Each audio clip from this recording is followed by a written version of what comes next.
is Ivan Illich, The Cultivation of Conspiracy. This is the second half of the 20th of April. We were talking about Hadot and the present is our only happiness. And then the second reading was on Illich. And this is an asynchronous lecture, obviously, for the Classical Values Senior Seminar, Philosophy as a Way of Life, Spring 2021 at Fordham University. Now, this is the assigned reading, and it was taken from the collected volume. You can see the editor Lee Hoyanaki and Carl Mitchum here, published in 2002, which includes this text, The Cultivation of Conspiracy. We've earlier in class spoken about Illich in the context of his writings on U of St. Victor's Didascalicon, and students will recall that Illich was born in Vienna, 1926, and he died in Bremen, Germany, 2002. That means that his life spanned the range of the Second World War, which he lived through as a boy, and which occasioned his mother, a German Jew, to flee with her children. Ivan was the oldest, to Rome. This meant that Illich's childhood would span the cultural realm of the Austro-Hungarian Empire. We're going to get to that in a little bit. And he speaks of the merchant background of his family origins, including his Dalmatian father, in speaking on the occasion of his receipt, I have a slide for this, of the, because this is actually a lecture that he gives, on as the occasion, 1998, on March 14th, when he received the Culture and Peace Prize, which was awarded at the Villa Ichon. This is a picture of that very prestigious villa, as you can see, in 1998. Now, the late 1990s brought Illich several opportunities, and you get that when you listen to, or in this case, we are just reading the lecture that he gave. Intellectual recognition of one kind or another tends to occur at the end of a lifetime, especially in the case of one so very accomplished as Illich was. We've already had occasion to emphasize some of his achievements when we were talking about his magisterial, I don't really have a better word for it, and we just mentioned it, in the vineyard of the text. That's where he offers his commentary, To Use Didascalicon, which was first published in German, Im Weinberg des Textes, the subtitle Als das Schriftbild der Moderne entstand. And we had occasion to make reference to both Anne Carson and to Plato's reflection on the relation between the reader and the text, in addition to the spiritual culture that is the monastic culture of education and edification, and its memory exercises and spiritual practices. In fact, as we recall, Illich was a glorious ceramic, wonderful decor item from the Villa Ichon. And Illich spoke of sort of a running course or a running track for a monk, point to point to point. Reading Illich's acceptance address on this honorific occasion, The Cultivation of Conspiracy, is both familiar and strange. One advantage for us in reading it is that as students of his book, In the Vineyard of the Text, quite in addition to the locative, that's that running course that I suggested, as Illich tells us about his youth, and the Adriatic, a better idea, which is what we realize reading this later text, if one's looking for retirement, than Bremen, where he, thanks to the efforts of the professor of sociology, his friend, Barbara Duden, winds up. It's also how he comes to be honored by the University of Bremen, as he tells us about its decan, its dean, his friend Johannes Beck, who also underscores the literal conviviality, which is not only the substance of the lecture, but also the constant concomitant, as Illich, and not only Illich, describes it, of his life among and with his friends. Now, the 1998 lecture that we're reading begins by recalling 1996, the year he celebrated his 70th birthday, with a special occasion at the university itself, celebrating the non-native but famous son of Bremen. Thus, we have one of the prime sources. This is really fairly significant because people writing about Illich, even people writing biographical accounts, can have a certain shock that Illich, whom we want, and this is, you can kind of think that here, would be an ascetic man, maybe a perfectly saintly stoic, might, this was the shocker, have enjoyed a good wine. And that's what Illich tells us. He tells us that the mayor governor of the city-state Bremen had picked very old Burgundy from the treasures of the Ratskeller, and that's actually the Bremen Ratskeller. You can find that on page 234. And what's interesting is that right there at that occasion, the editor Lee Hoyanaki would have been present, one of his oldest friends. The spirit of spirits, wine, and the like will turn out to matter. Thus, Illich goes on to quote a word from the Burgermeister's Laudatio. That's the honorific things important people say on such occasions. And in this case, it was taken from something Illich said himself, reflecting that, and that's the quote, you can look at the text. Illich at 70, in his own words, had found in Bremen einen Zipfel Heimat. And you get a kind of translation. Zipfel, these can also be bits of almost croissant-like little breads. Something like, as he says, because that's what the word really means, the tail end of an abode. As Illich continues to muse on the formula, we have it right here, ein Zipfelheimat? How could I have been induced to connect the notion of home with the long, dark winters of continual rain, where I walk through the pastures along the Würme that are flooded twice a day by the tide from the North Atlantic? I, who as a boy had felt exiled in Vienna, because all my senses were longingly attached to the south, to the blue Adriatic, to the limestone mountains in the Dalmatia of my early childhood. Well, it's complicated. And the lecture we're reading is not that lecture. He's talking about another lecture in the lecture. We're talking about the Peace Prize, which is actually the subject of his talk. It's all about peace, independently awarded by an important coterie of citizens at the Villa Ichon. These are the burghers, the people who give him this second prize, this second award.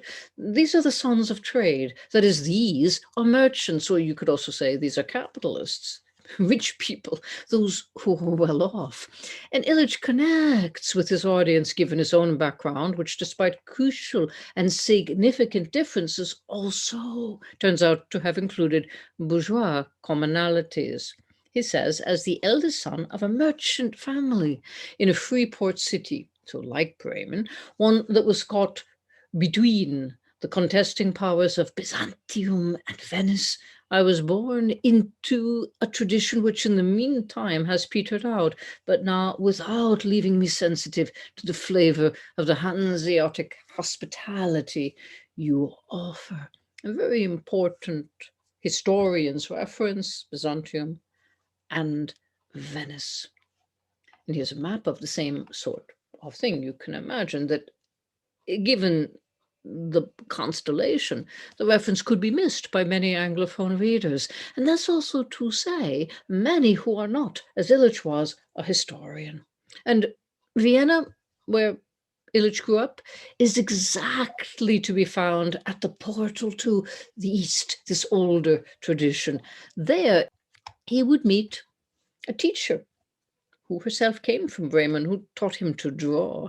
This was part of an education for a young boy of his era, and Illich was educated at home. Let's not forget this. And after 65 years, he still remembered the name he gave her, Mama Pfeiffer Kuhlenkampf. She went with them on holiday to the Dalmatian coast, painting watercolors and the combinations. And she taught both all the boys who were there the chemistry of color, of atmosphere. And that's still on Illich's mind as the color of spirit and location, place.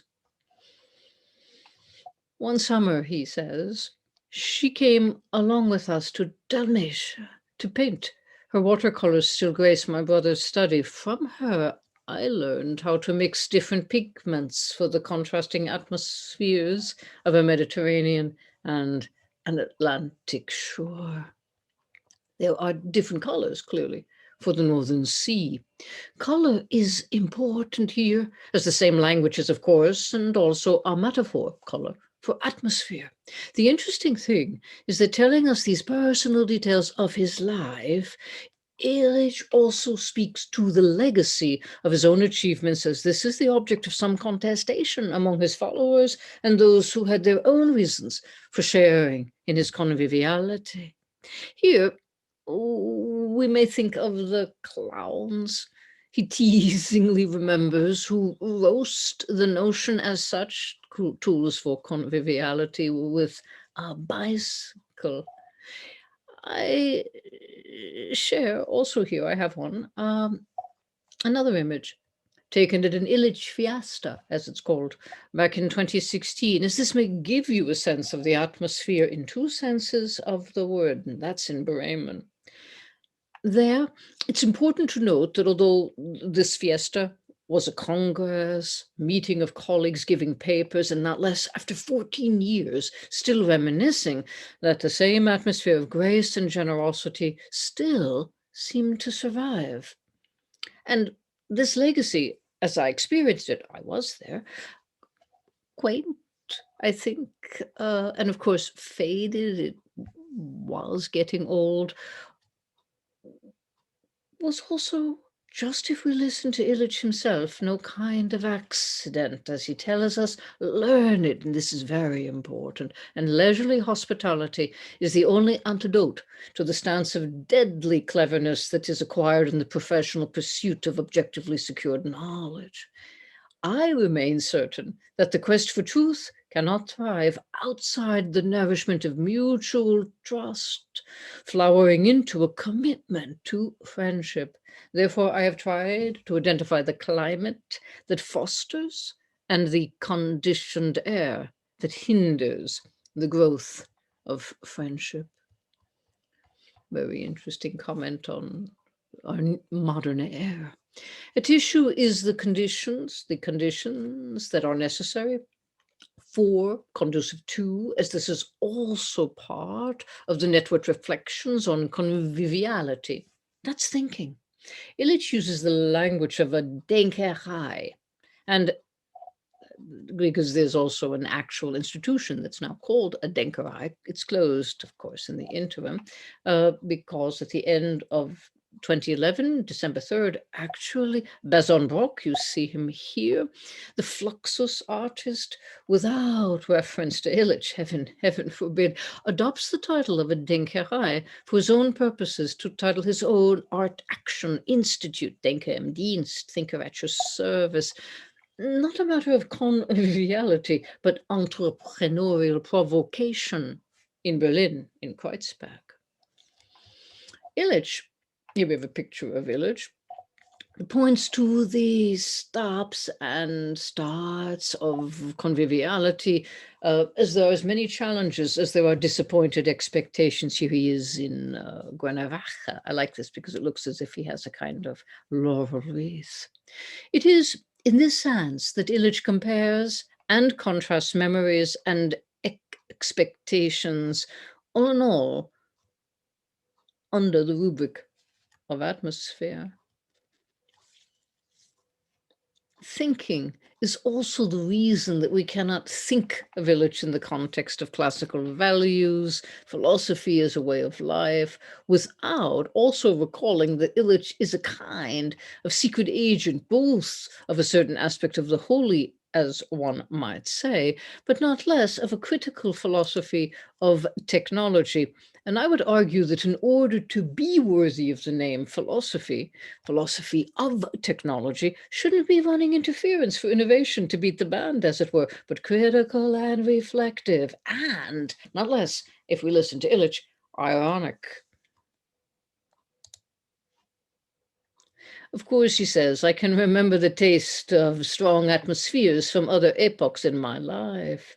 And he goes on to say, I've never doubted, and it's even more true today, that a monastic ambiance is the prerequisite to the independence needed for historically based indictment. He doesn't say defended, indictment of society. Only the gratuitous commitment to friends can enable me to practice the asceticism, so he was a kind of Stoic, required for modern near-paradoxes such as renouncing systems analysis, all the while typing on my Toshiba. And then, too, the same constellation also contained the seeds for growth and movement. He writes, and this is the reference to the Denkerei, that'll be Bazon Box Denkerei, but this is the Thinkery, is more specifically Illichian, which is what he says he starts in Mexico, which 5 years later turned into the Centro Intercultural de Documentación, or CIDOC. In this introductory talk for today's celebration, Bundestag deputy, and that's the reference to the talk that Illich is giving, which had other talks preceding it, Freimut Duve told you about it. In those years, Duve was an editor at Rowohlt Publishers, which means he took care of the publication of Illich's books in German, and several times visited him in Cuernavaca. He told you, Illich says, about the spirit prevailing in that place, a climate of mutually tempered forbearance. They came together to put up with one another.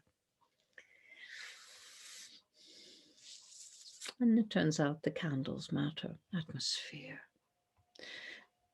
One leaves, this is why the candles matter, a candle burning for a guest, just as one leaves a plate for Elijah at a Seder. Illich writes, atmosphere invites the institutionalization that will corrupt it. You never know what will nurture the spirit of philia, or you can be certain what will smother it. Spirit emerges by surprise, and it's a miracle when it abides. It is stifled by every attempt to secure it. It's debauched when you try to use it. The language is by definition vague, as Illich seeks to speak of the spirit, and this blows, so we're told, whither it will. This means that we are not in control. In Greek, he explains, speaking of atmosphere, the words used for the emanation of a star or for the constellation that governs a place. Alchemists adopted it to speak of the layers around our planet. Maurice Blondel reflects its much later French usage for bouquet des esprits, the scent. Those present contribute to our meeting. Now, the quote continues, as Illich says, I use the word for something frail and often discounted, the air that weaves and wafts and evokes memories like those attached to the burgundy long after the bottle has been emptied. And so we see his perspective. Smell, which is what he's really talking about, and the nose of a bottle. Importantly, so many of these reflections on emanations and constellations turn out to be reflections, as we noted, Bremen and Vienna and Venice and Byzantium, not less reflections, not just that on air and spirit, but also on place, Genius Loci. And Christian Norberg Schultz wrote a very important book on philosophy and architecture, with that as a title and a subtitle toward a phenomenology of architecture. Illich's attention to this, we're going to come back to that, goes beyond our travelogue sensibility. He takes his nose with him in order to speak of aura. And why not? He says. To sense an aura, you need a nose. The nose, framed by the eyes, runs below the brain. What the nose inhales ends in the guts. Every yogi and hesychast knows this. The nose curves down in the middle of the face. Pious Jews are conscious of the image because what Christians call walking in the sight of God, the Hebrew expresses as ambling under God's nose and breath. To savor the feel of a place, you trust your nose. To trust another, you must first smell him. Now, there's a bit of awkwardness here, especially for certain sensibilities, and I'm using this in a double sense. And it's important because Illich includes himself among those with such sensibilities. Because prior to all of this is also the difference between Austro-German cultural and linguistic sensibilities and English. So he tells us, linguistically, some of that sense of mimesis comes out in an old German adage, Ich kann dich gut riechen, I can smell you well, which is still used and understood in German, obviously. But it's something, he explains to us, you don't say to just anyone. It's an expression that's permissible only when you feel close, count on trust, and are willing to be heard. Notice the care of what's being said here, the odd and strange vulnerability we're willing to risk for love, for friendship, quite where the possibilities are open-ended. Once again, when you feel close, count on trust, and are willing to be heard.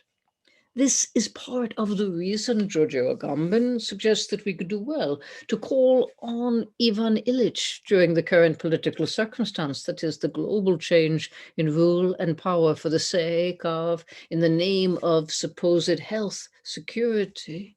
By contrast, Illich stresses this willingness to be heard as just this and nothing less than this is required for friendship and, of course, for love. And even more, for anything like taking note of or caring for our neighbor, that very Christian sensibility, let alone what's really at stake, and that is the least of our brethren. Illich continues because, of course, he's talking about ministering to those very brethren, the most vulnerable, because to minister to the vulnerable is never about sufficient or adequate stocks of protective personal equipment for medical personnel or teachers, but always about, this is also a point Agamben stresses, vulnerability, oneself. He says, it presupposes the truth of another German saying, Ich kann dich gut leiden. I can suffer, put up with you well. Ich kann dich gut leiden. You can see that those words have not altogether disappeared from ordinary speech, even in the age of daily showers. Oh, useful to note, because here Illich draws more on the sense in which Nietzsche speaks in one of his early lectures on pre-Socratic philosophy of tasting, of smelling, as part of the word sapio, I taste. And that's related, of course, to the idea of philosophy. And that's a little different than the more neuroscience-minded philosophical, this is Barwich, a recent text that she has published, What the Nose Tells the Mind. That's neuroscience, neurocognitive science with regard to smell. Thus, Nietzsche writes, he's very different, speaking of philosophy, of the etymology of sophos, that is, Sophia, etymologically is related to sapio, to taste, to sapiens, one who tastes, and sapes, testable, how you can test or taste, sometimes in chemistry. Etymologically, will be the connection between Nietzsche and Illich, but emphasizing the philosopher as a matter of artistry, think of the art of living, Nietzsche goes on to observe, whenever artists are called sophoi, According to Aristotle, it shows that wisdom must be the most superb and universal scientific knowledge. Wissenschafties are the seven wise, the ancient seven sages in antiquity. We can gain, noting this, a certain insight into Hadot's notion of the philosopher as topos, inasmuch as that which Thales and Anaxagoras know would normally be termed out of the ordinary, miraculous, difficult, divine, but useless, because to them it had nothing to do with humane goods, and is therefore atopos. Pax, which is Illich's theme, and the genius of place, genius loci. Here, Illich tells us his own evolution as he spent time as a priest in South America. That would have been after his time at Fordham and in the north of Manhattan, Washington Heights. He was one of those dangerous liberation theologians who also walked the walk.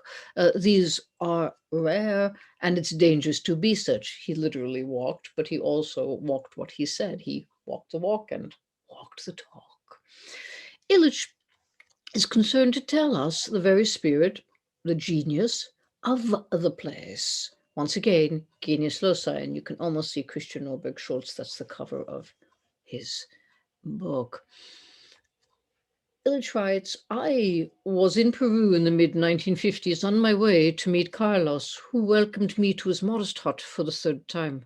But to get to the shack, I had to cross the Rimac, the open cloaca of Lima. The thought of sleeping for a week in this miasma almost made me rash. That evening, with a shock, I suddenly understood what Carlos had been telling me all along. Ivan, don't kid yourself. Don't imagine you can be friends with people you can't smell. That one jolt unplugged my nose. It enabled me to dip into the aura of Carlos's house and allowed me to merge the atmosphere I had brought along into the ambiance of his home.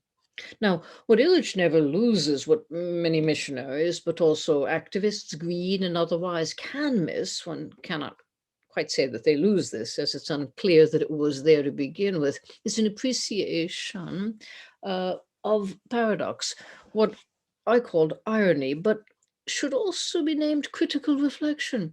I have here an image, it's one of those Getty images by plane, as you can see, of the Rima itself, the Rimac, seen from the air, and as it's obscured both from the automobile arrays and footgoers. Zelich's theme is peace, not river sewage, concealed from view or not. Now, let's be careful to note, Illich does talk about sewers. He has a great book on sewage and cloacas and so on, toilets and the like. In H2O and the Waters of Forgetfulness, H2O und die Wasser des Vergessens, Revolt, as you see, which he was talking about. What's at issue is ambivalence.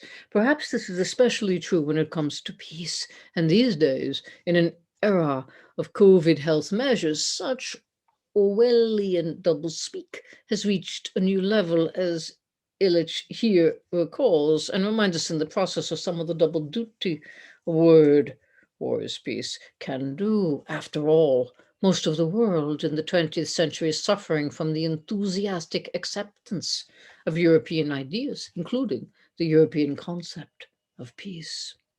Illich needs the reflection here then, because it allows us to see this concept and its history. And so he goes back to a talk he had given, another talk.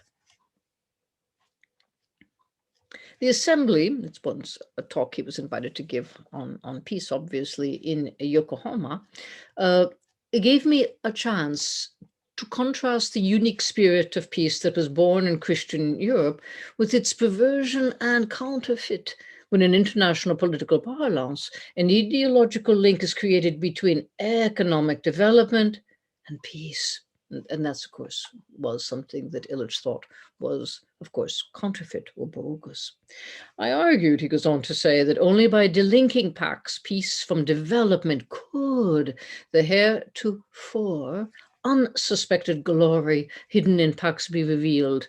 But to achieve this before a Japanese audience was difficult. It wasn't just difficult, he's going to tell us that he fails.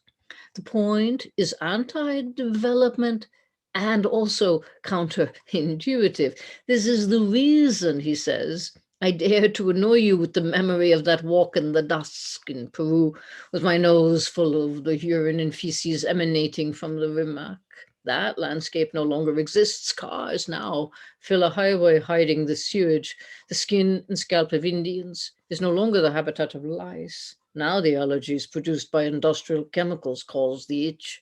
Makeshift shanties have been replaced by public housing. Each apartment has its own plumbing, and each family member their own, he says, a separate bed. The guest knows that he imposes an inconvenience. The stench of the rimac has become a memory in a city asphyxiated by industrial smoke. Indeed. It's in search of freshness, as it were, down deep, that Illich offers us an elusive and complicated reflection, and to make that reflection, he brings back a word from Japan. The Japanese have an iconogram that stands for something we do not have, or say, or feel, right? It's not quite a letter because there's nothing phonetic here. Fudo. My teacher, Professor Tamanoi, explained Fudo to me as the inimitable freshness that arises from the commingling of a particular soil with the appropriate waters. Illich doesn't name him, not here, but his sensei, his Professor Tamanoi, would have known Tetsuro Watsuji, born in 1869 and who died in 1960, who was, and here I quote, a standard biographical entry, a Japanese philosopher who reflected upon the meaning of climate, or fudo, in the Sino-Japanese linguistic tradition. Watsuji sees fudo not merely as a collection of natural features, climatic, scenic, and topographical of a given land, but also as the metaphor of subjectivity, or who I am. Furthermore, this self-discovery through fudo is never private but collective, by referring to a phenomenological notion of existere, standing out in existence, to be out among other eyes. One can look further for a discussion of what Suji's milieu from a geographic perspective. I think I have an image of this here, some books on this. Augustin Berg's Offspring of Watsuji's Theory of Milieu, right? Fudo, and that's of course the translation. You can see Watsuji Tetsuro Fudo, Le Milieu, Fudo, Humain, and you can, this is a wonderfully appealing iconogram as Illich speaks of it. Or Martin Prechtel's beautifully titled, The Smell of Rain on Dust. It's relevant to be sure to note the focus on phenomenology, as this is the atmosphere of Watsuji's reception. Illich does phenomenology practically and not less hermeneutically, reminding us via philological, linguistic, etymological reflection, trusting my learned pacifist guide. He's there to talk about peace, just as he's talking about peace at the Villa Ichon. I started from the notion of fudo. It was easy to explain that both Athenian philia and Pax Romana, as different as they are from each other, are incomparable to fudo. Athenian philia bespeaks the friendship among the free men of a city, and Roman Pax bespeaks the administrative status of a region dominated by the legion that had planted its insignia into that soil. And Illich's recourse to this recollection of his visit to Japan, not only for cross-cultural reasons, but also because the very mention of his reflections and his lecture to them blew up in his face. is like the internet joke recently making the rounds, because under lockdown, anything seems to amuse us, whereby Jacques Derrida, very famously for his long talks, speaks for more than an hour, and given his stamina, it could have been 2 or 3 hours about cows. Cows. Le vache, right? But in English, he was speaking in English. And every Derridian, eager to listen to the master, took notes on his interesting opinions on cows, only to discover mysteries of French pronunciation, the French. And Derrida was no exception. If you heard him, and I have, read English as if it were French, that the term is pronounced chaos, not chaos. Okay. A similar and more serious problem emerged as Illich, in his talk, offended Japanese sensibilities. However, he says, speaking about Pax in the proto-Christian epoch turned out to be a delicate matter, because around the year 300, Pax became a key word in the Christian liturgy.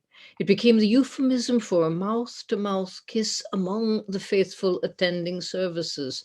Pax became the camouflage for the osculum, from os, mouth, or the conspiratio, a commingling of breaths. My friend felt I was not just courting misunderstanding, but perhaps giving offense by mentioning such body-to-body contact in public. The gesture, up to this day, is repugnant to Japanese.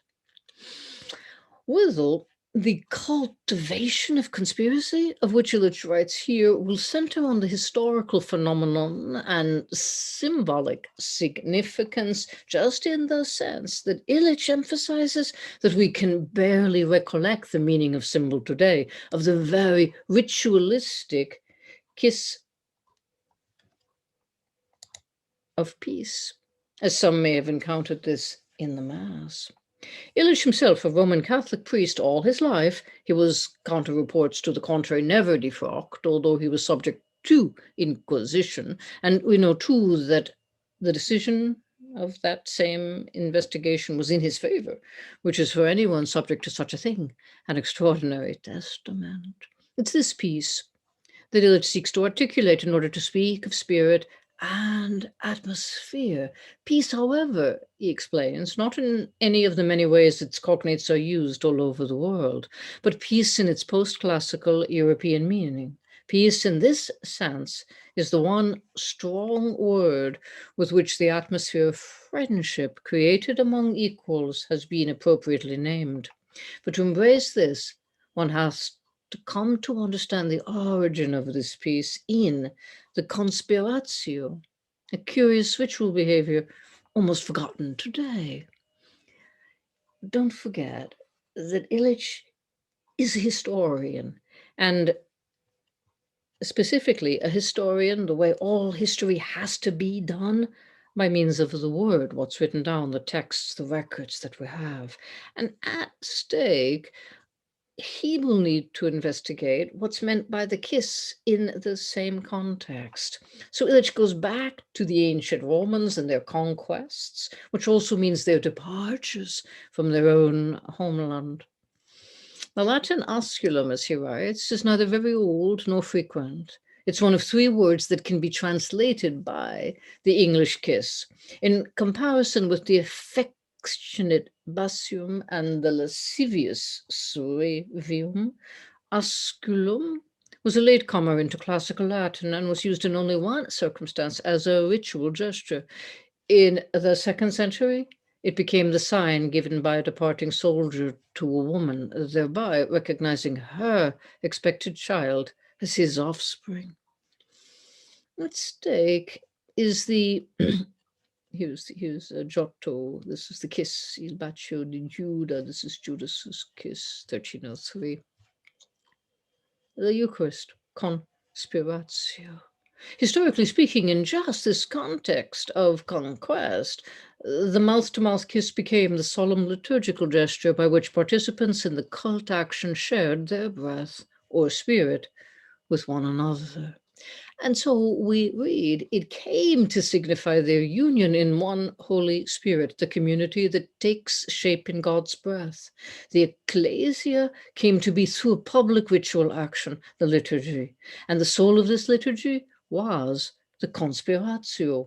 Explicitly, corporeally, the central Christian celebration was understood as a co-breathing, a conspiracy, the bringing about of a common atmosphere, a divine milieu. He's clearly thought this very carefully through, and we can begin to think on the meaning of conspiracy, and by doing so, we return to the notion of genius loci, which is what he does, literally speaking. The medieval town of Central Europe was indeed, this is Bremen, a profoundly new historical gestalt. The conjuratio conspirativa makes European urbanity distinct from urban modes elsewhere. It also implies a peculiar dynamic strain between the atmosphere of conspiratio and its legal, contractual constitution. Ideally, the quote continues, the spiritual climate is the source of the city's life that flowers into a hierarchy, like a shell or frame, to protect its order. Insofar as the city is understood to originate in a conspiratio, it owes its social existence to the pax, the breath, shared equally among all. Illich, who by beginning with a memory of his youth, remember the hyponemata that we've been talking about all semester, as well as of past addresses given in Bremen.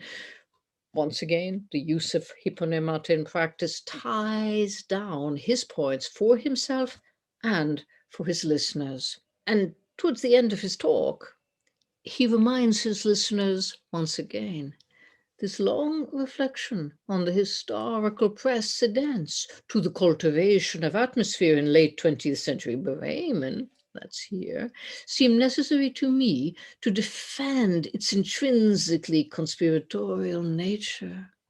His point is that we're all breathing together, all sharing with one another the same earth, the same air, the breath of life, what Illich calls pax, or peace. At issue is both receptivity and critique, tolerance and generosity, everything we need in order to be able to live, to use Illich's language of conviviality, one with another. As Illich continues to explain, philia or friendship is not coincidental, but the enabling condition for this critique. I wanted to show, he says, why independent criticism of the established order of our modern technogene, information-centered society can only grow out of a milieu of intense hospitality. And more time, and now the focus is all about the guest, what we are to offer in one of those rarest of words for love that we might remember from listening with Anne Carson at the beginning of the term eros, and with Illich philia, and in the vineyard of the text, and as many will also easily add to the list, agape. But Illich is talking about what we owe the guest as a host, as everything depends on the host, that is, on welcoming the guest, the stranger, the critic, someone who thinks otherwise than we do, and this is hospitality. As a scholar, I've been shaped by monastic traditions and the interpretation of medieval texts. Early on, I concluded that the principal condition for an atmosphere propitious to independent thought is the hospitality cultivated by the host. Now, there's a colon there and we're going to go on, but note that you have to invite the other in. You must leave the candle burning and make a place at the table for the guest. It's up to the host, and it's up to the guest as well. This goes both ways. Thus, such hospitality, and now we can continue, excludes condescension as scrupulously as seduction, a hospitality that by its simplicity defeats the fear of plagiarism as much as that of clientage, a hospitality that by its openness dissolves intimidation as studiously as servility, a hospitality that exacts from the guests as much generosity as it imposes on the host. And that's the talk. And I end here with just one more of Illich's words, not conviviality, not peace, no, what Illich names Umsonstlichkeit, that is, gratuitous grace, as this is the divine gift of spirit, Umsonstlichkeit.